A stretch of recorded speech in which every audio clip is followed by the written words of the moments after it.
This is how you create a looping background in After Effects. You might have seen on YouTube these music mixes, for example, and they have these sort of AI images playing over a long period of time. So it's great for these kind of channels and like ASMR and all that jazz. Head over to Canva. We're going to do custom size on the home page. I'm going to do 3840 by 2160, create new design. And this is all free, by the way. I don't even have Canva Premium, so this is the free version, so don't panic. Magic Media, add that.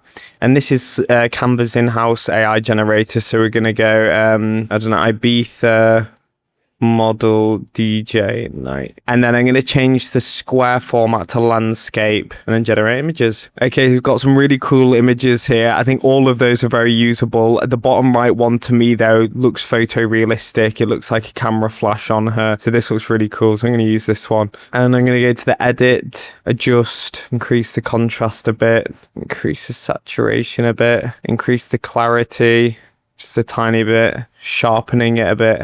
And then I'm going to go up to the share button and just click download. Then we'll open After Effects. I'm going to do a new composition, drag in my image, drag and drop on the timeline. New solid.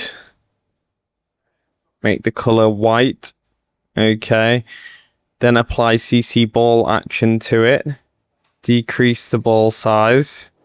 Increase the scatter. It's about 1000. Increase the displacement. Option click scatter motion, go time *5. And now we've got this sort of subtle drifting of particles, which just adds a bit more visual interest. What we can also do is add a glow to the image.